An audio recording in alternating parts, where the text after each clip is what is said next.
Hello दोस्तों, मैं जयकांत सैनी स्वागत करता हूं आपके अपने चैनल बात IQ में। हम डिस्कस करें राजस्थान पत्रिका न्यूज़पेपर जयपुर एडिशन 20 सितंबर। वीडियो के संबंध में कोई कोई डाउट्स हो आप मुझे लिख सकते हैं कमेंट्स में, और मुझे टेलीग्राम पर ज्वाइन कर सकते हैं। तो शुरू करते हैं आज का डिस्कशन बिना किसी देरी के।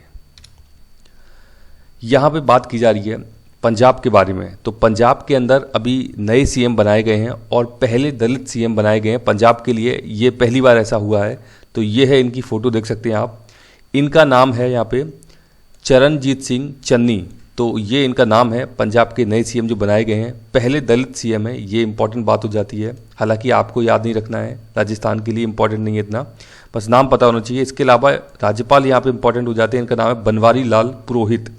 तो राज्यपाल यहाँ पे इसीलिए ज़रूरी हो जाते हैं क्योंकि इस प्रकार की जब उठापटक देखने को मिलती है संवैधानिक, तो इनका नाम चर्चा में रहता है। दूसरी बात कि ये भी पूछा जा सकता है कि कई बार पूछा गया एग्जाम्स के अंदर कि जो CM हैं उनको नियुक्त किया जाता है या उनको इलेक्टेड होते हैं, नॉमिनेटेड होते हैं, इस प्रकार के शब्द भी देखने को मिलते हैं ऑप्शंस में। तो याद रखिएगा, CM को नियुक्त किया जाता है यानी कि अपॉइंट किया जाता है। तो इंग्लिश और हिंदी दोनों में पता होना चाहिए आपको। अब मुझे बताइए किस अनुच्छेद के तहत ये प्रावधान है कि CM को नियुक्त किया जाता है राज्यपाल के द्वारा।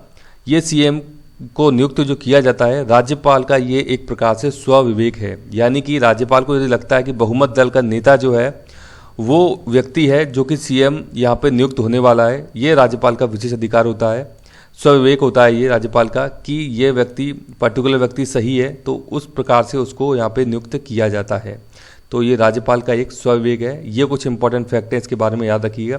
इस प्रकार की ये उठापटक देखी जा रही है पंजाब राज्य के अंदर, और कांग्रेस की सरकार है वहाँ पे जिससे बन के आए हैं ये चरणजीत सिंह चन्नी। ये न्यूज़ है, यहाँ पे बात की जा रही है नागालैंड एक देश है, नॉर्थ ईस्टर्न कंट्री का देश है। म्यांमार से इसका बॉर्डर शेयर होता है। मैं आपको दिखा देता हूँ एक बार, पहले आइडिया होना चाहिए यहाँ पे। ये आप देख सकते हैं अरुणाचल प्रदेश, उसके बाद है नागालैंड। नागा कोड आपने कई बार सुना होगा। इसके नीचे है मणिपुर और फिर है मिजोरम। और आपने ये देखा होगा कि जो कर्क रेखा है भारत के अंदर 8 राज्यों से होकर गुजरती है, ये इस प्रकार से चलती है। वो त्रिपुरा और मिजोरम 2 राज्य हैं जिनसे कि होकर यहाँ पे कर्क रेखा गुजरती है। तो अभी बात कर रहे हैं हम नागालैंड की। ये आप देख सकते हैं म्यांमार का जो बॉर्डर है वो 4 राज्य हैं भारत के, उनसे टच होता है। अरुणाचल प्रदेश, नागालैंड, मणिपुर, मिजोरम। इनकी आपको सीरीज पता होना चाहिए किस प्रकार से ये लोकेटेड है, इनके बारे में बात की जा रही है। तो बात कर रहे हैं हम नागालैंड की यहाँ पे। तो नागालैंड 1963 के अंदर 16वां राज्य बना था। ये भी इंपॉर्टेंट एक फैक्ट हो जाता है, आपको पता होना चाहिए। 16वां राज्य बनाया गया था नागालैंड को, नागा प्रजाति को वहाँ पे संतुष्ट करने के लिए। नागालैंड में नागा प्रजाति पाई जाती है। प्रजाति मतलब कि नागा जाति के जो लोग हैं वहाँ पे मिलते हैं वो। राजधानी इसकी कोहिमा है। ये इंपॉर्टेंट फैक्ट है नागालैंड के बारे में। यहाँ बात की जा रही है, इंपॉर्टेंट जो बात है यहाँ पे इस आर्टिकल के अंदर, तो बता रहे हैं कि भारत का पहला व इकलौता राज्य होगा नागालैंड जहाँ पर कि कोई भी विपक्ष नहीं होगा, यानी कि अपोजिशन पार्टी नहीं देखी जाएगी नागालैंड के अंदर। इस प्रकार का कुछ समझौता किया गया है कई सारी पार्टियों के द्वारा मिलकर के नागालैंड के अंदर, और इसको बोला जाएगा संयुक्त लोकतांत्रिक गठबंधन, यानी कि UDA इसको बोला जाएगा। ये इंपॉर्टेंट बात है। इसके अंदर कोई भी विपक्ष का दल नहीं होगा, यानी कि सामूहिक रूप से सारे के सारे दलों ने यहाँ पे सहमति जताई है कि मतलब किसी प्रकार से व्यवधान क्रिएट नहीं किया जाएगा अपोजिशन के द्वारा। इस प्रकार से सभी लोगों के द्वारा मिलकर के सरकार बनाई गई है, मिलकर के काम किया जाएगा। CM का नाम इंपॉर्टेंट हो जाता है, नेफ्यू रियो यहाँ के CM है वर्तमान में नागालैंड के, और राज्यपाल का नाम है जगदीश मुखी। ये जो राज्यपाल हैं जगदीश मुखी, इनके पास नागालैंड का अतिरिक्त चार्ज है। इसके अलावा बताइए कि जगदीश मुखी किस और राज्य के राज्यपाल हैं, ये मुझे कमेंट्स में कमेंट करके जल्दी से बताइए। बात की जा रही है, इंपॉर्टेंट न्यूज है ये, राजस्थान के संदर्भ में प्रश्न पूछे जाते हैं इस प्रकार के कई बार। तो स्वर्णिम विजय दिवस मनाया गया है ये किसके उपलक्ष्य में? 1971 में भारत और पाकिस्तान के बीच युद्ध हुआ था, यानी कि बांग्लादेश आज़ाद हुआ था। इस प्रकार से आप याद रखिएगा, बांग्लादेश 1971 में आज़ाद हुआ था। रशिया ने भारत का काफ़ी सहयोग दिया था उस समय। तो 1971 में भारत पाकिस्तान युद्ध में जीत के 50 साल पूरे हुए हैं, उसके उपलक्ष्य में स्वर्णिम विजय वर्ष यहाँ पे मनाया गया है। शक्ति कमांड की ओर से रविवार को रामबाग पोलो ग्राउंड में आर्मी मल्टी एक्टिविटी रेगलियो शो का आयोजन यहाँ पे किया गया। तो आप देख सकते हैं, जो पूछा जा सकता है कि कहाँ पे बनाया गया स्वर्णिम विजय वर्ष, तो बनाया गया था ये, इसको सेलिब्रेट किया गया पोलो ग्राउंड जयपुर के अंदर। ये इंपॉर्टेंट है, और किसके उपलक्ष्य बनाया गया ये भी आपसे पूछा जा सकता है। इंपॉर्टेंट न्यूज़ है, नोट जरूर कर लीजिएगा। बात की जा रही है यहाँ पे एक योजना है, यहाँ पे इस योजना का नाम है, केंद्र सरकार की योजना है ये, तो वन डिस्ट्रिक्ट वन प्रोडक्ट योजना, इंपॉर्टेंट योजना है, याद रखिएगा। इस योजना के तहत राजस्थान के 20 जिलों को शामिल किया गया है। इंपॉर्टेंट बात ये है, तो बात की जा रही है कि सभी 33 जिलों को मिलेगी विशेष पहचान। इसके बारे में बताया जा रहा है कि अब सभी 33 जिलों को विशेष पहचान मिलेगी, यानी कहीं ना कहीं उत्पादन की बात यहाँ पे की जा रही है। तो देखिए, आप जालौर जिला जाना जाता है ईसक बोल के लिए, पाली दूध के लिए बता रहे हैं यहाँ पे, दूध उत्पाद के लिए सॉरी, सिरोही जिला सौंफ के लिए जाना जाता है। तो इस प्रकार से विशेष पहचान दी जाएगी हर जिलों को इस योजना के तहत, वन डिस्ट्रिक्ट वन प्रोडक्ट, यानी कि एक जिला और एक उत्पाद। इस प्रकार से अब ये बात की जा रही है कि 33 जिले जो राजस्थान के हैं उन सभी को एक उत्पाद से मतलब वहाँ पे नामित किया जाएगा, कि उसके लिए विशेषता बताई जाएगी कि यहाँ पे ये उत्पाद काफ़ी ज़्यादा फेमस है इस एरिया के अंदर पर्टिकुलर। तो उससे संबंधित है वन डिस्ट्रिक्ट वन प्रोडक्ट योजना, केंद्र सरकार की योजना है, ये इंपॉर्टेंट हो जाती है। बात की जा रही है एक, ये इंपॉर्टेंट है एडिटोरियल, नई कुछ चीज़ें हो रही हैं, घटनाक्रम हो रहे हैं। बात की जा रही है ऑकस, याद रखिएगा इसको, ऑकस के बारे में बात की जा रही है। ऑकस पर बहुराष्ट्रीय कूटनीति संकट है यहाँ पे। तो 3 देशों के बारे में बात की जाएगी। एक होगा यहाँ पे यूएसए, ये आप देख सकते हैं इसकी लोकेशन यहाँ पे। दूसरा है यहाँ पे यूके, ये वाला जो पार्ट है यूके का, ये यहाँ पे बात की जा रही है। और तीसरा है ऑस्ट्रेलिया। तो इन 3 देशों की बात की जाएगी इस एडिटोरियल के अंदर, तो उनकी लोकेशन आपको पता होना चाहिए। बता रहे हैं कि अमेरिका, ब्रिटेन, ऑस्ट्रेलिया के बीच एक रक्षा समझौते ने बहुराष्ट्रीय कूटनीतिक संकट खड़ा कर दिया है। मतलब कि ये एक डिफेंस एग्रीमेंट है, ये आपको मोटा मोटा सा आइडिया होना चाहिए। ऑकस क्या है, इन 3 देशों के बीच एक डिफेंस एग्रीमेंट होने जा रहा है, अमेरिका, ऑस्ट्रेलिया और ब्रिटेन के अंदर। अच्छा, एक इंपॉर्टेंट यहाँ पे क्वाड है, क्वाड एक ग्रुप है, इंपॉर्टेंट ग्रुप है, काफ़ी चर्चा में रहता है। इसमें 4 देश शामिल हैं। वो 4 देश कौन से हैं, उनके नाम मुझे कमेंट्स में कमेंट करके जल्दी से बताइए। तो बता रहे हैं कि एक रक्षा सौदे ने बहुराष्ट्रीय यानी कि मल्टी नेशनल लेवल पे कूटनीतिक यानी कि डिप्लोमेटिक संकट यहाँ पे खड़ा कर दिया है। समझौते को ऑकस बोला गया है। कारण इसका है ऑस्ट्रेलिया, यूके और यूएस के कारण इसको ऑकस बोला गया है, इसको नाम दिया गया है। इसके तहत ऑस्ट्रेलिया को परमाणु पनडुब्बियां बनाने की तकनीक मुहैया कराई जाएगी। यानी कि बता रहे हैं कि ये 3 देश के बीच समझौता हुआ है, तो ऑस्ट्रेलिया को परमाणु पनडुब्बियां बनाने के लिए, यानी कि ऑस्ट्रेलिया ऐसी पनडुब्बियां बनाएगा परमाणु पनडुब्बियां, उसके लिए यूके और यूएसए इसकी सहायता करेंगे। ये बात बोली जा रही है तकनीक को लेकर के। हिंद प्रशांत क्षेत्र में चीन की बढ़ती ताकत से अमेरिका खासा चिंतित है। ऑकस समझौते को चीन के खिलाफ एक और हथियार बताया जा रहा है। यानी कि कहीं ना कहीं चीन को टैकल करने के लिए ये क्वाड लाया गया था। अब एक और चीज़ आ रही है यहाँ पे, एक और ग्रुप आ रहा है, इसको ऑकस बोला जा रहा है। चीन को टैकल करने के लिए चीन की बहुत ज़्यादा यहाँ पे हरकतें देखने को मिल रही हैं, इसके कारण इस प्रकार की चीज़ें बनाई जा रही हैं। तो बोली जा रही है कि ऑकस समझौतों को चीन के खिलाफ एक और हथियार बताया जा रहा है। चीन छोटी सोच का नमूना है और शीत युद्ध की मानसिकता बताकर इसकी निंदा कर चुका है। चीन की बौखलाहट को तो समझा जा सकता है, पर ऑकस को लेकर संकट फ्रांस के सख्त रवैये ने खड़ा किया है। उसने अमेरिका व ऑस्ट्रेलिया से अपने राजदूतों को वापस बुला लिया है। आप देख सकते हैं ऑकस के कारण यहाँ पे फ्रांस भी कुछ खासा खुश नज़र नहीं आ रहा है, और फ्रांस बोल रहा है कि अमेरिका से और ऑस्ट्रेलिया से अपने राजदूतों को यहाँ पे वापस बुला लिया है। यानी कि ऑस्ट्रेलिया के अंदर फ्रांस की एम्बेसीज हैं, फ्रांस देख सकते हैं यहाँ पे लोकेटेड है, यहाँ पे फ्रांस है। ये जो इंग्लिश चैनल है यहाँ फ्रांस और यूके के बीच में है, ये पता होना चाहिए आपको। तो फ्रांस ने क्या किया है, यूएसए और ऑस्ट्रेलिया के अंदर इसकी जो एम्बेसीज हैं यहाँ से अपने अपने राजदूत को बुला लिया है फ्रांस ने, इस ऑकस के चलते ये घटनाक्रम देखने को मिल रहा है। तो फ्रांस की नाराजगी का आधार शुद्ध व्यावसायिक है, क्योंकि डीजल पनडुब्बियों के निर्माण में सहयोग देने का करीब 100 अरब डॉलर का जो सौदा उसने ऑस्ट्रेलिया के साथ किया था वह अब समाप्त हो जाएगा। यानी कि अब परमाणु पनडुब्बियां बनाई जाएंगी ऑस्ट्रेलिया के द्वारा, जिसके लिए हेल्प कौन कर रहे हैं, यूएसए और यूके यहाँ पे हेल्प कर रहे हैं ऑस्ट्रेलिया की। ऑस्ट्रेलिया ने इससे पहले समझौता किया था फ्रांस के साथ में।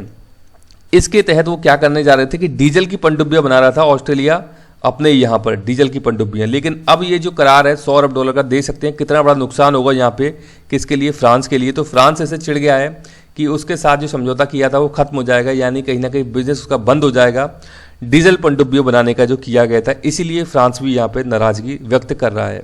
फ्रांस के रुख से बड़े देशों के रिश्तों में ऐसे समय दरार उभरी है जब 24 सितंबर को अमेरिका में क्वाड देशों की बैठक होने वाली है।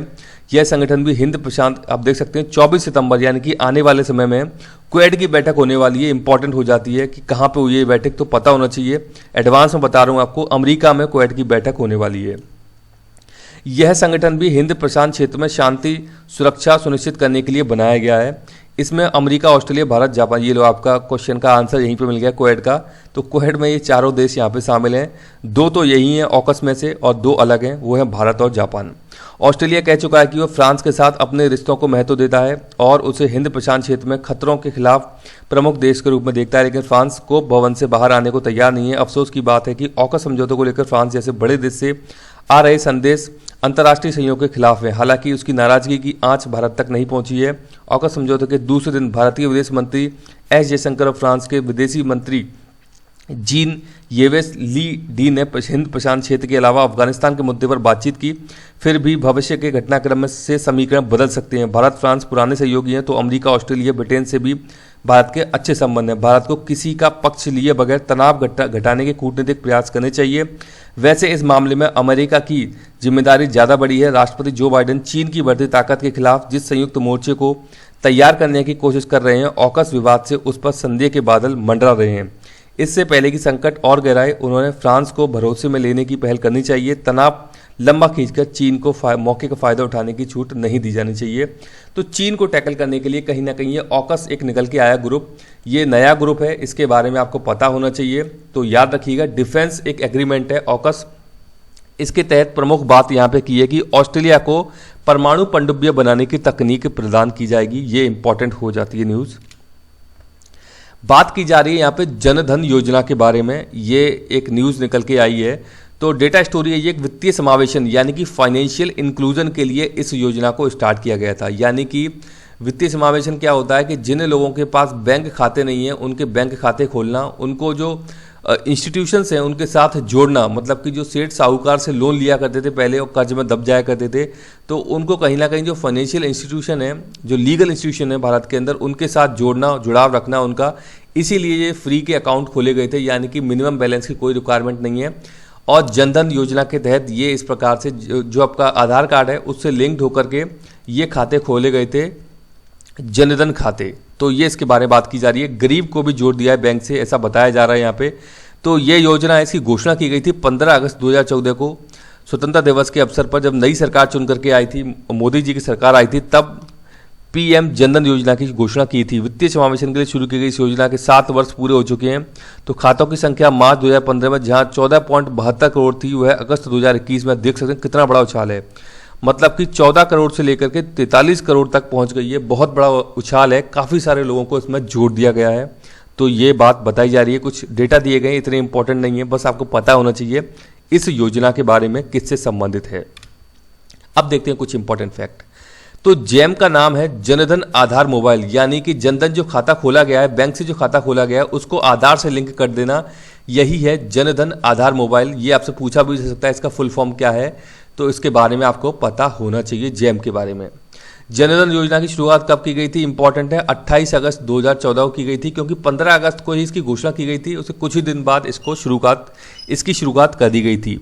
अब इस योजना के तहत जब आप बैंक में खाता खुलवाते हैं तो ये अकाउंट खोला जाता है, इसको बोलते हैं basic saving bank deposit account. याद रखिएगा, इसका नाम आपसे पूछा जा सकता है, basic saving bank deposit account. Saving bank तो आपने सुना होगा, नॉर्मली खुलते हैं, लेकिन यहाँ पे इसको बेसिक और जोड़ दिया गया है, क्योंकि बहुत ही बेसिक चीज़ें हैं, कोई मिनिमम बैलेंस रखने की अनिवार्यता यहाँ पे नहीं है, तो इसीलिए इसको नाम दिया गया है basic saving bank deposit account. यहाँ पे आपको कोई न्यूनतम राशि रखने की अनिवार्यता नहीं होती है, यानी कोई मिनिमम बैलेंस आपको रखने की अनिवार्यता नहीं होती है यहाँ पे, ये इसकी खास बात है।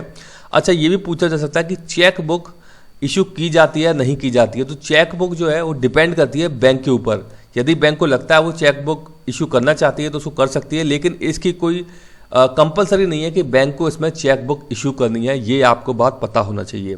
यहाँ पे एक ओवरड्राफ्ट की सुविधा भी दी जाती है बैंक के द्वारा। ओवरड्राफ्ट क्या होता है कि मान लीजिए आपका जनधन खाता है, आपको पता है कि इसमें कुछ भी बैलेंस रखने की अनिवार्यता नहीं है, यहाँ पे आपके पास जीरो बैलेंस है, तो आप इस जीरो बैलेंस से भी ज़्यादा, मतलब कि मान लीजिए आपके 2000 या 3000 रुपये यहाँ पे आप ले सकते हैं, जबकि आपके खाते में कोई भी पैसा नहीं है। इसको हम बोलते हैं ओवरड्राफ्ट की सुविधा। तो यहाँ पे ओवरड्राफ्ट की सुविधा भी दी गई है इस जनधन योजना के तहत, और ये सुविधा 18 से 65 वर्ष के जो लोग हैं उनके द्वारा इसका फ़ायदा उठाया जा सकता है। ये इंपॉर्टेंट फैक्ट है, याद रखिएगा। अब जनधन योजना के तहत 3 स्कीम के लिए प्लेटफॉर्म है। ये जनधन योजना जो है वो 3 स्कीम के लिए प्लेटफॉर्म है। ये स्कीम के बारे में आपसे पूछा जा सकता है। तो स्कीम के नाम है पीएम जीवन ज्योति योजना, पीएम सुरक्षा बीमा योजना और अटल पेंशन योजना। 3 इंपॉर्टेंट योजनाएं, महत्वपूर्ण योजनाएं भारत सरकार की। तो ये 3 स्कीम के लिए प्लेटफॉर्म प्रदान करता है जनधन योजना, यानी कि इसके आधार पर इनको जोड़ा गया है, तीनों की तीनों योजनाओं को। ये इंपॉर्टेंट हो जाता है। बात की जा रही है यहाँ पे शेरों टाइगर्स के बारे में और काले बाघ के बारे में। तो एक इंपॉर्टेंट यहाँ पे बात की जा रही है सिमलीपाल के बारे में। तो सिमलीपाल टाइगर रिजर्व उड़ीसा राज्य के अंदर है। ये इंपॉर्टेंट बात हो जाती है, इसके बारे में पता होना चाहिए। तो क्या है सिमलीपाल के काले बाघों की गहराती, काली धारियों का रहस्य? मतलब ये एक रिसर्च का विषय है कि ये काले बाघ कैसे बने, क्या इसमें मतलब चेंजेस आए, जेनेटिक चेंजेस आए, उसके बारे में बात की जा रही है। तो यहाँ पे सिमलीपाल के बारे में आपको जरूर पता होना चाहिए। ये डायरेक्ट प्रश्न आपसे पूछा जा सकता है। तो बता रहे हैं कि 8 बाघों में से 3 काले बाघ थे सिमलीपाल अभ्यारण्य में वर्ष 2018 में। भुवनेश्वर, चेन्नई और रांची अभ्यारण्य में भी हैं। ये बात की जा रही है बाघों के बारे में, काले बाघों के बारे में। 1993 में सिमलीपाल में बाघों के म्यूटेंट का पहला यहाँ पे एक रिकॉर्ड प्रस्तुत किया गया था, जब एक आदिवासी युवक ने आत्मरक्षा में छदम रंग वाली बाघिन को मार डाला था। यानी कि ये काले बाघ के बारे में बात की जा रही है कि कहाँ पे, कब, कैसे मिले हैं और क्या इसके कारण है। तो म्यूटेंट की बात की जा रही है कि दुर्लभ क्यों होते हैं काले बाघ। म्यूटेंट अनुवांशिक भिन्नताएं हैं जो अनायास हो सकती हैं, लेकिन प्राकृतिक रूप से बार बार नहीं होती हैं। काले बाघों को देखे जाने का दावा 1773 से किया जाता रहा है। 1913 में म्यांमार में, 1950 में चीन में ऐसे ही दावे किए गए हैं। 1993 में दिल्ली के national museum of natural history में जब्त की गई काले बाघ की खाल प्रदर्शित की गई थी।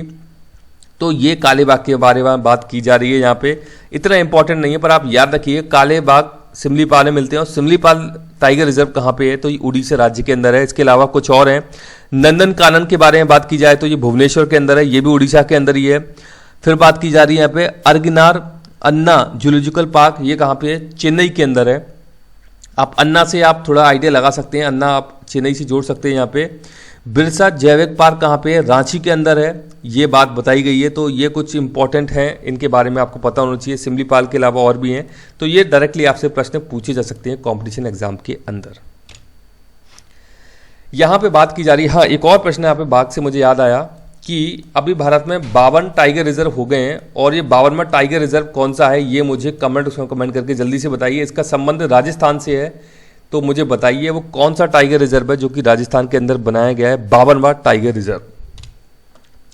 नए श्रम कानून लागू हुए, यानी कि लेबर कोड की बात की जा रही है। तो लेबर कोड यहाँ पे क्या किया गया है? पहले कई सारे कानून थे, मतलब आई थिंक 60, 70, 80 कानून होंगे।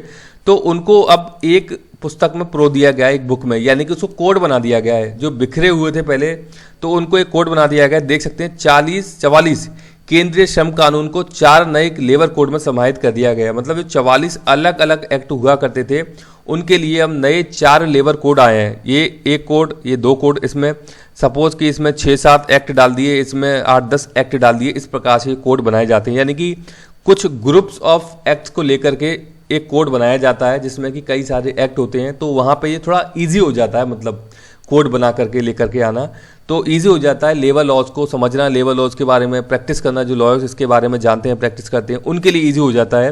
तो इसलिए ये काम किया जाता है। तो बात करें कि 1 अक्टूबर से नया लेबर कोड लागू करना चाहती थी केंद्र सरकार। वो क्या था कि सप्ताह में 3 दिन छुट्टी वाला नियम इस साल नहीं होगा लागू। तो बात की जा रही है 1 अक्टूबर से नया लेबर कोड लागू करना चाहती थी केंद्र सरकार, लेकिन उसमें ये प्रावधान था कि 3 दिन की छुट्टी वाला एक नियम लेकर के आ रहे थे, लेकिन अभी ये इस साल लागू नहीं होगा, ये बात बोली जा रही है। अच्छा, आप मुझे बताइए कि क्या ये कितना अच्छा रहेगा भारत के अंदर, यदि या बुरा रहेगा, मतलब आपके क्या विचार है इसको लेकर के? 3 दिन छुट्टी का जो कॉन्सेप्ट लेकर के आ रहे हैं, श्रम विभाग के द्वारा ऐसा किया जा रहा है, श्रम मंत्रालय के द्वारा जो ऐसा किया जा रहा है, ये बात बोली जा रही है। इसके अलावा बता रहे हैं कि इन हैंड सैलरी घट जाती है, बुढ़ापा होता है सुरक्षित, ये बात की जा रही है। नए लेबर कोड के मुताबिक मूल वेतन कुल वेतन का 50% या अधिक होना चाहिए। बता रहे हैं क्या बेसिक जो वेजेज है वो कुल वेतन का 50% या अधिक होना चाहिए, ये बात बोली गई नए लेबर कोड में। ये इंपॉर्टेंट बात है। ये बता रहे हैं कि आपको कुल वेतन मान लीजिए 10,000 रुपये मिलता है, इसमें हो सकता है कि आपको HRA दे दे, आपको और फैसिलिटी दे दे, ट्रैवल, ट्रांसपोर्ट, कुछ भी दे सकते हैं, लेकिन ये बात बोल रहे हैं कि जो बेसिक सैलरी है, जो मूल वेतन है, वो 5,000 तो होना ही चाहिए, इससे ज़्यादा हो सकता है, ये बात हो सकती है, लेकिन 5,000 से कम आप मूल वेतन नहीं करेंगे। ये एक इंपॉर्टेंट बात निकल के आ रही है नए लेबर कोड के अंदर। इसके लागू होने के बाद कर्मचारियों के मूल वेतन पीएफ की गणना के तरीके में बड़ा बदलाव आएगा। इससे कर्मचारियों के हाथ में आने वाला वेतन घट जाएगा, लेकिन पीएफ और ग्रेच्युटी बढ़ जाएगी। नियोक्ता कंपनियों को ऊंची भविष्य निधि दायित्व का बोझ उठाना होगा। तो बात कर रहे हैं कि इससे होगा क्या कि कर्मचारियों के जो पीएफ ईएसआई के डिडक्शन है वो इससे थोड़े से इंक्रीज हो जाएंगे, और जो उनकी बुढ़ापे का समय जो मतलब आगे जब जैसे जैसे टाइम जाएगा तो वहाँ पे उनको जो लास्ट में जाकर के पैसा मिलेगा वो भी बढ़ जाएगा। तो ये बात बोले हैं कि बुढ़ापा वहाँ पे सुरक्षित हो जाएगा, इस प्रकार की ये बात की जा रही है। तो ये कुछ इंपॉर्टेंट एक मैंने बताया था यहाँ पे घटक, इसके बारे में थोड़ा सा आइडिया आपको होना चाहिए। अच्छा, एक और यहाँ पे चीज़ बात बोली गई है, इस लेबर कोड में बताया गया कि नए लेबर कोड में कामकाज के अधिकतम घंटों को बढ़ाकर 12 घंटे करने का प्रस्ताव किया गया है। कर्मचारी को हफ्ते में 4 दिन काम करना पड़ता है और 3 दिन छुट्टी मिलती है, ये बात बोली जा रही है। 12 घंटे ऐसा होता है तो 3 दिन छुट्टी, 4 दिन काम। सप्ताह में 48 घंटे काम करना होता है, रोज 9 घंटे काम करने पर 2 दिन और 8 घंटे काम करने पर हफ्ते में 1 दिन छुट्टी मिलती है। बात कर रहे हैं कि यदि आप 8 घंटे ही काम करेंगे डेली तो आपको 1 दिन की छुट्टी मिलेगी, ये बात बोली जा रही है। कर्मचारियों को हर घंटे 5 घंटे के बाद आधे घंटे का रेस्ट देने की बात की गई है इस लेबर कोड के अंदर। ये कुछ इंपॉर्टेंट चीज़ है। यहाँ बात की जा रही है कुछ न्यूज यहाँ पे, जयपुर भोपाल सहित छोटे शहरों में छाया क्रिप्टो करेंसी का खुमार। तो क्रिप्टो करेंसी बहुत ज़्यादा चर्चा में है, काफ़ी अच्छे रिटर्न्स दे रही है, लेकिन वही है कि इसके सेंट्रलाइज रेगुलेशन को लेकर के काफ़ी ज़्यादा चर्चा है कि इसको कैसे रेगुलेट किया जाए। ये बहुत ज़्यादा एक डिस्प्यूटेड मतलब इशू है, तो ये काफ़ी चर्चा में भी रहता है कि क्रिप्टो करेंसी को डील कैसे किया जाए, लेकिन काफ़ी मुनाफा दे रहा है लोगों को, तो इसमें काफ़ी ज़्यादा इन्वेस्टमेंट भी देखने को मिल रहा है। बात की जा रही है इनकम टैक्स के बारे में, आईटीआर में अन्य स्रोतों से आय का करें खुलासा। तो अभी इनकम टैक्स रिटर्न जो फाइल की जा रही है उसमें बात की जा रही है कि जो आपके पास अन्य स्रोत है यानी कि अदर सोर्सेज से जो आपकी इनकम है उसका भी आपको खुलासा यहाँ पे करना चाहिए, क्योंकि कई बार ऐसा होता है कि टैक्स अथॉरिटी की आप रडार में आ जाते हैं तो फिर आपको पेनल्टी, आपके ऊपर कई सारे जुर्माने लगाए जाते हैं। तो इस प्रकार की चीज़ें बोली जा रही हैं। इनकम जिनका खुलासा करना जरूरी है, ये बात बोली जा रही है। कैपिटल गेंस, ब्याज, डिविडेंड इतना आपको नहीं देखना है, बस एक मोटा सा आइडिया होना चाहिए। यहाँ बात की जा रही है डिजिटल एग्रीकल्चर के बारे में, उपज बढ़ाने के लिए साझा होगा किसानों का डेटाबेस। तो अब किसानों का जो डेटाबेस है वो साझा किया जाएगा, यानी कि कौन किसान कितनी उपज कहाँ पे उगा रहा है, तो इस प्रकार का एक डेटाबेस तैयार किया जाएगा।